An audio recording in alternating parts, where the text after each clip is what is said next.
Hola, bienvenido a un nuevo video de obligaciones y contratos. En esta ocasión vamos a hablar de dos contratos, del mutuo y comodato. Pero antes te quiero compartir lo siguiente. Preparé entonces un modelo de ficha que espero te pueda servir para que puedas nuclear la información central sobre todos los contratos que vayas a ir estudiando.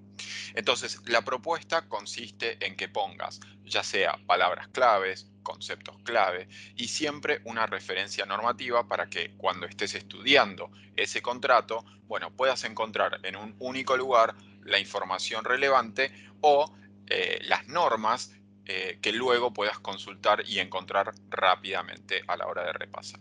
Entonces, esta sería la estructura de la ficha. En primer lugar tenemos el nombre del contrato o el título, por supuesto. Luego, un campo que indica la definición legal. Acá es donde vas a tener que citar la normativa que corresponda y incluso podrías copiar y pegar la definición legal dada ya sea por el Código Civil y Comercial o por cualquier ley especial que resulte aplicable. A continuación, te sugiero que completes el campo con la denominación de las partes.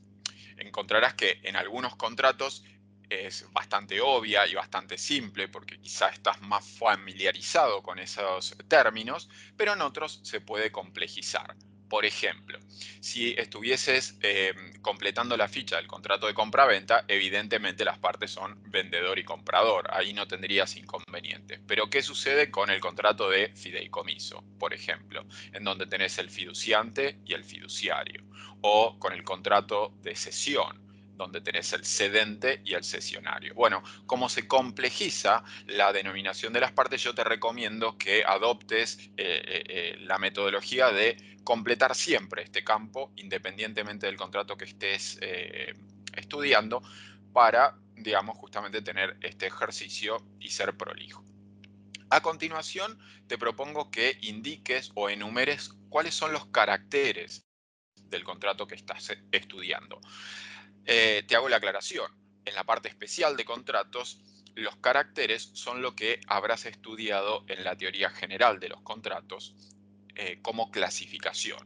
Entonces, dentro de los caracteres vas a poner si es bilateral o unilateral, si es gratuito o oneroso, si es conmutativo o aleatorio, formal o no formal, y así sucesivamente. Entonces, lo que en teoría general de los contratos estudiaste como clasificación, ahora en la parte especial de contratos se denomina caracteres. Luego podés completar el campo correspondiente a los elementos esenciales particulares del contrato. ¿Qué son estos elementos y de dónde surgen? Bueno, son, además de los elementos esenciales propios de todo contrato, es decir, el consentimiento, el objeto y la causa, en la parte especial vas a encontrar, ya sea en la ley o en la doctrina, que se individualizan ciertos elementos propios, típicos del contrato y de cada uno de los contratos que estés estudiando. Por ejemplo, vas a encontrar en la bibliografía que los elementos esenciales particulares de la compraventa son el objeto y la causa. Discúlpame, el objeto y la cosa.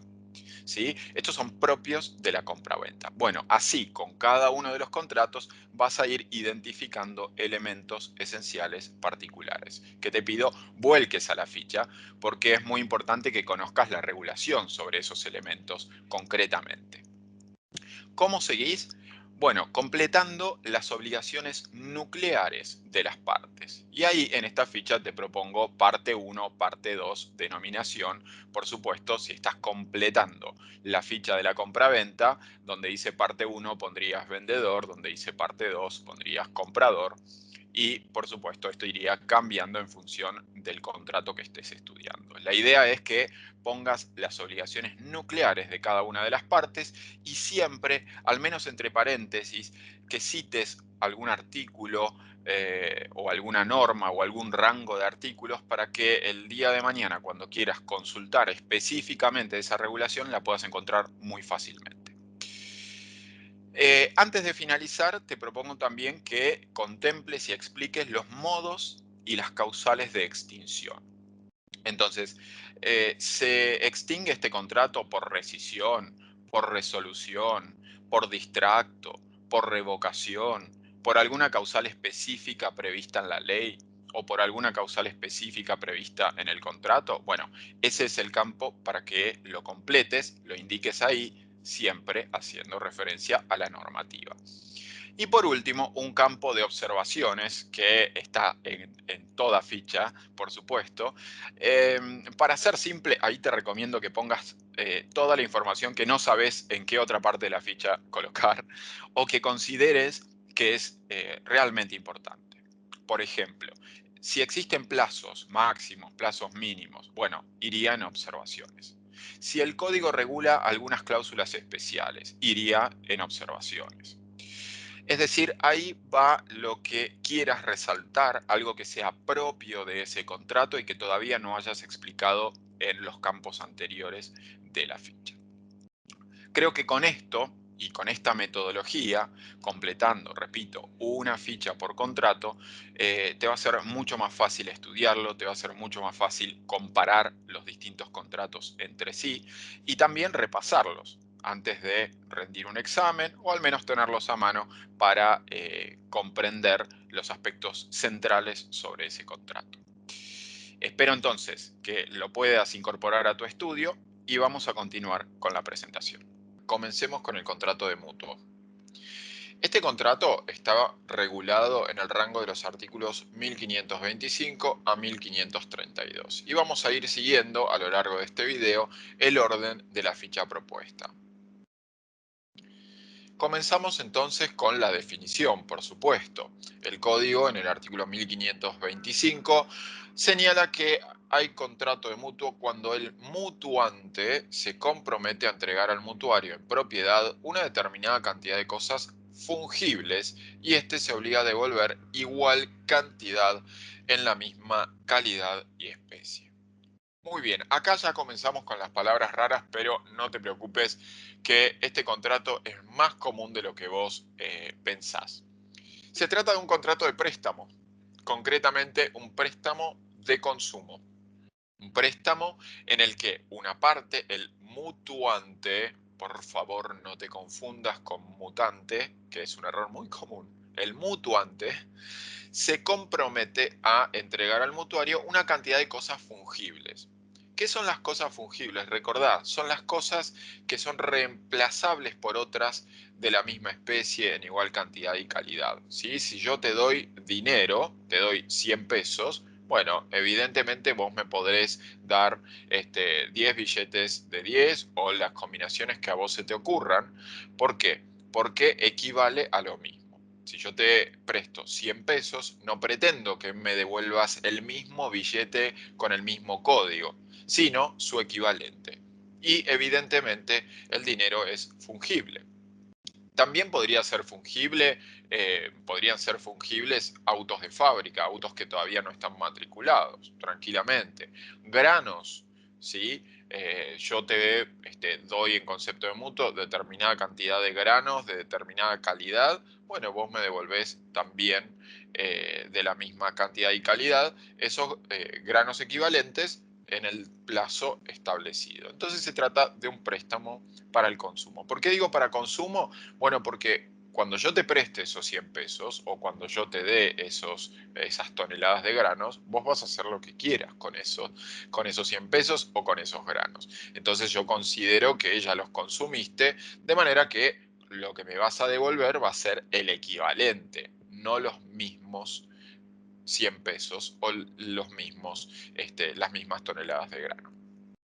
Eso significa entonces que son cosas fungibles. Las cosas fungibles se diferencian de las no fungibles. Las cosas no fungibles son aquellas que no pueden ser reemplazadas por otras de la misma calidad y especie. Es decir, son cosas únicas. Si yo te hablo de un libro autografiado por un autor, ese libro es no fungible. ¿Por qué? Porque está autografiado y dedicado, ¿no? A vos. Si vos haces una obra de arte, es única, irrepetible, entonces es no fungible. Es importante que conozcas esta diferencia. ¿Y por qué la clave es que el objeto de este contrato sean cosas fungibles? Bueno, justamente porque no se va a devolver la misma cosa, sino que se va a devolver igual cantidad de cosas de la misma calidad y especie. Repasemos entonces cómo se denominan las partes. Mutuante es quien se obliga a entregar esas cosas fungibles y las entrega en propiedad. Y el mutuario es quien se obliga a devolver cosas de la misma calidad y especie.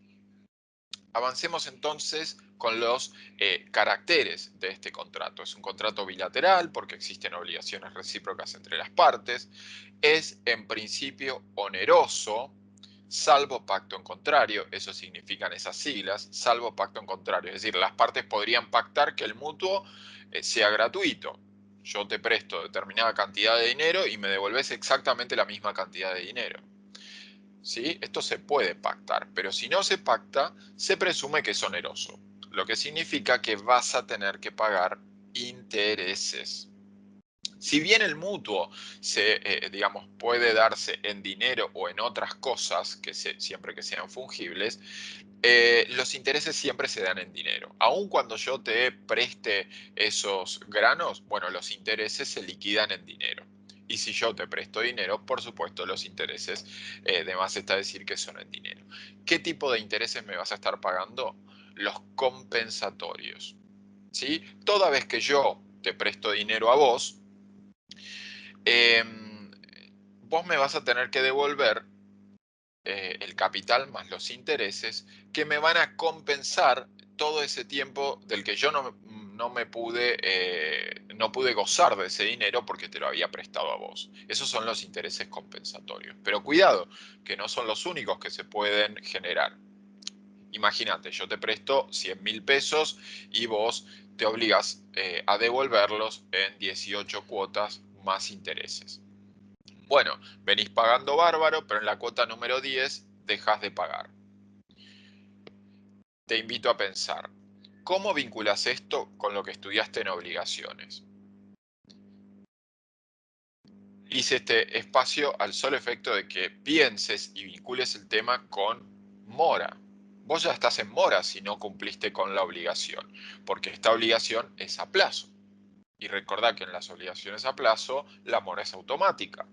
Entonces, además de pagarme los intereses compensatorios que correspondían por el solo hecho de haber celebrado este tipo de contrato, además de eso, me vas a pagar los intereses moratorios, porque estás en mora.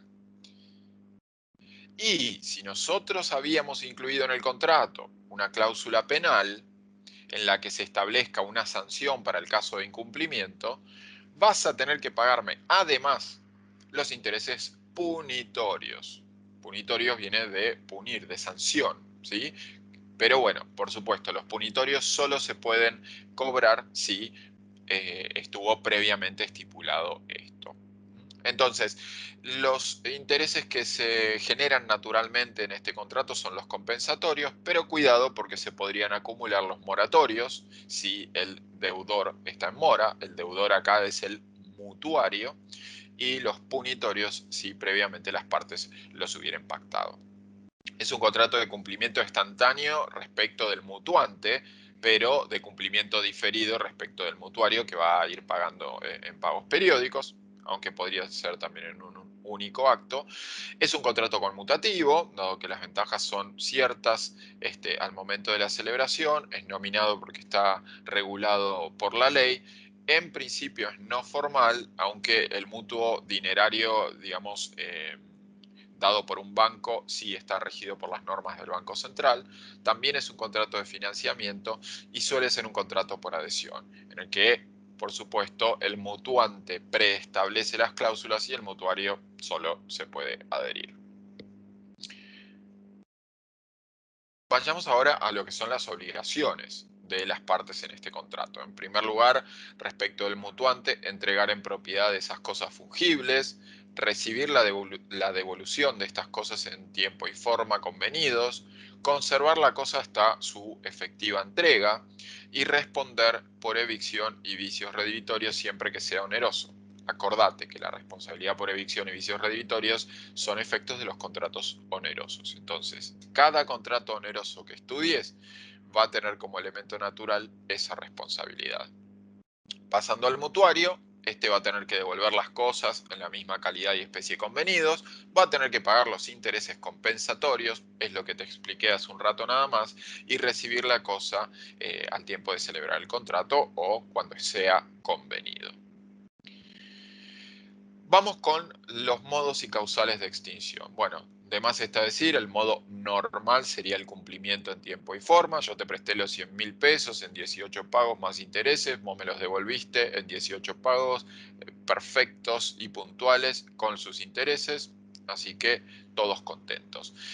Importante sobre los intereses. Si el mutuario no está pagando los intereses, es importante que el mutuante haga reserva de intereses. ¿Por qué? Porque si el mutuante te emite un recibo sin hacer reserva de intereses, se entiende que los intereses están pagos al día, se pierden, así que cuidado con eso. También podría resolverse por incumplimiento, ahí te cité la norma para que luego la puedas chequear, por distracto, es decir, una rescisión bilateral y cualquier otra causal establecida por las partes. Muy bien.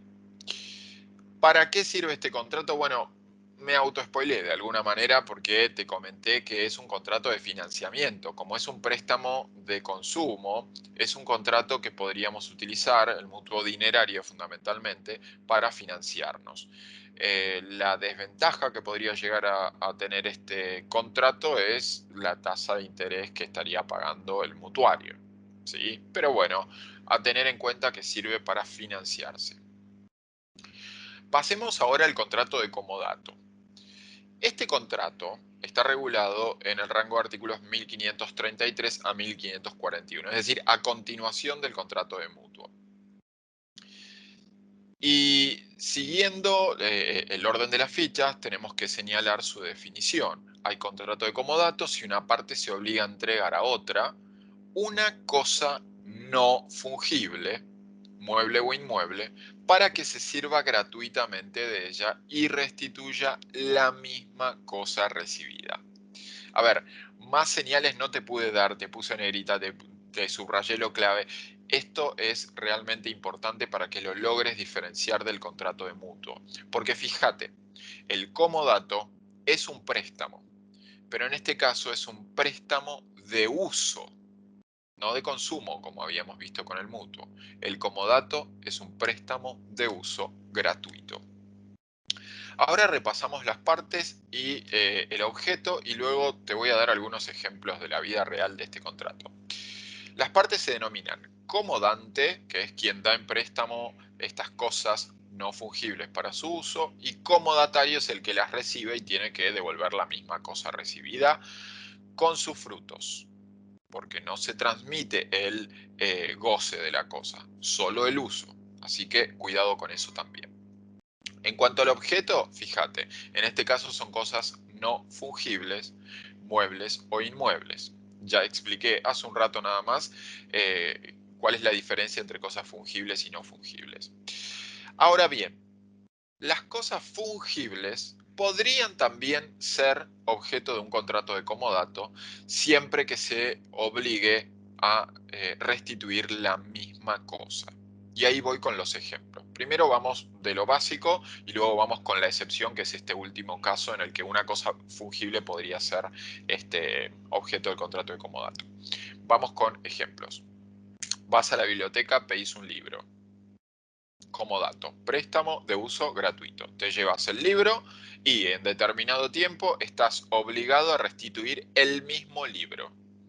¿Por qué es no fungible ese libro? Bueno, porque biblioteca, primero porque le pertenece a biblioteca, segundo porque lo ha identificado con un código, de manera que es propio de la biblioteca. Es irreemplazable, no es equivalente a otro que esté en el mercado. Esto independientemente de que si lo llegas a perder y todavía se sigue vendiendo, desde la universidad acepten que des un nuevo ejemplar. Pero por lo pronto es no fungible en ese sentido. Otros casos de comodatos, las heladeras en los almacenes, en los supermercados, que corresponden a empresas de gaseosa o empresas de venta de bebidas alcohólicas. Ok, vos, si bien tenés un contrato de suministro con la empresa de cervezas y vos le pagás a la empresa de cervezas por cierta cantidad de unidades o cierto flujo de cervezas mensuales o semanales, la empresa te da en comodato la heladera toda ploteada con el logo, divina, etc. Entonces, ese contrato de comodato, que es el préstamo de uso gratuito de la heladera, va a estar vigente en tanto y en cuanto esté vigente el otro contrato, que es el más importante, el de suministro. Bicis del gobierno de la ciudad, también comodato, préstamo de uso gratuito. Hasta ahí los ejemplos, podrían haber muchos más, te invito a que pienses en ejemplos de comodatos que te rodean y estoy seguro que si estás conectado a internet viendo este video ya tenés otro ahí. Pero pasemos al otro ejemplo, al de las cosas fungibles. Imaginemos que tengo una obra de arte de un artista súper reconocido, es única, eh, y la presto, la doy en comodato para una exhibición. Bueno, esta cosa es una cosa no fungible, seguro. Ahora, junto con esa obra de arte, yo lo que doy en comodato son monedas, monedas de oro. O una botella de un whisky importante. ¿Y para qué la estoy dando? ¿Para que se tome a esa botella? No, no la estoy dando para que se tome, la estoy dando para que sea exhibida. Siempre que vamos a un evento, se puede notar que hay toda una ambientación. Entonces yo presto estas botellas importantes, no para que se tome el líquido, sino para que queden exhibidas y se logre ambientar el lugar. Bueno, en ese caso, si bien la botella es fungible y es algo consumible, bueno, el destino no es su consumo y el comodatario va a estar obligado a devolverme la misma botella. Sin embargo, es una cosa fungible. Entonces vemos como en el mismo ejemplo yo doy una cosa no fungible, la obra de arte, y una cosa fungible, las botellas, pero al solo efecto de que sean exhibidas. Entonces ahí se permite que aunque sea una cosa fungible, sea objeto de este contrato. Avanzamos hacia los caracteres, es bilateral, repito, porque hay obligaciones recíprocas, pero en este caso es gratuito. Es gratuito, esencialmente gratuito. No existe el comodato oneroso. Es un contrato esencialmente gratuito. ¿Por qué? Porque las ventajas las tiene solo una de las partes, el comodatario, que puede usar esa cosa. Repito, usar, no usar y gozar. Y debe restituir la misma cosa. Es un contrato de ejecución diferida, es no formal, por adhesión y nominado porque tiene regulación legal. Rápidamente repasamos las obligaciones de las partes. El comodante está obligado a entregar esas cosas no fungibles para su uso, a recibir la cosa al tiempo de su restitución, a conservarla hasta su efectiva entrega, reembolsar los gastos de conservación extraordinarios. Esto es, si el comodatario que ahora está usando la cosa de pronto tiene que incurrir en gastos extraordinarios para poder mantener la cosa, bueno, podrá pedir el reembolso. Y luego responder por los vicios, pero solo en caso de mala fe. ¿Por qué solo en caso de mala fe? Bueno, porque en principio solo hay responsabilidad por vicios redivitorios en los contratos onerosos. Pero acabamos de ver que el contrato de comodato es gratuito. Entonces, solo si hubiera mala fe por parte del comodante, es decir, que el comodante sabía que la cosa tenía un defecto y no se lo dijo al comodatario, solo en ese caso tendría responsabilidad por vicios.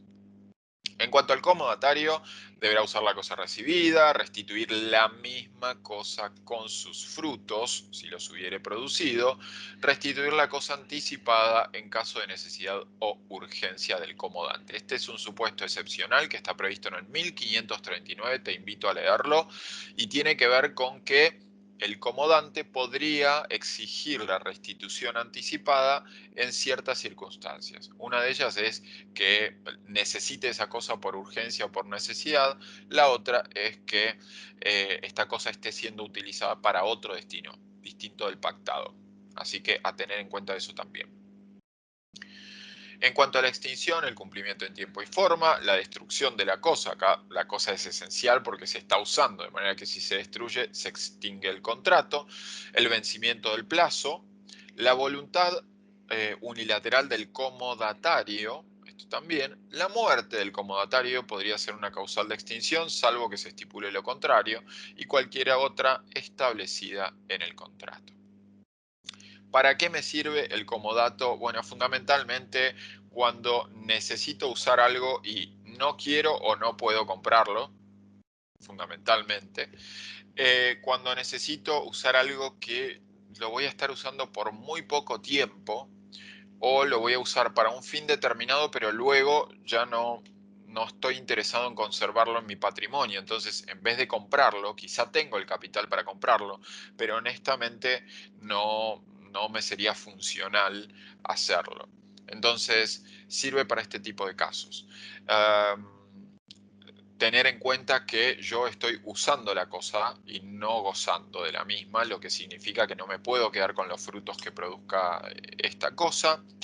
Y en general, en la vida real, este contrato de comodato viene como un contrato accesorio a otro contrato, ya sea de prestación de servicios, ya sea de suministro, como en el ejemplo que te di hace un rato. Entonces, también tener en cuenta esto, que pocas veces existe el comodato por sí y para sí. En general viene accesorio a otro tipo de negocio que suele ser oneroso. Entonces tenemos un negocio o un contrato principal oneroso y como accesorio este contrato de comodato, por supuesto, esencialmente gratuito. Vamos a hacer una síntesis en estos tres puntos. El mutuo es un préstamo de consumo y también se considera que facilita el financiamiento. El comodato es un préstamo de uso gratuito y el mutuo se presume oneroso salvo pacto en contrario. Espero haber sido claro con estas explicaciones. Desde ya te invito a profundizar con la bibliografía y recordá que podás ver esta grabación las veces que sea necesario. Muchas gracias.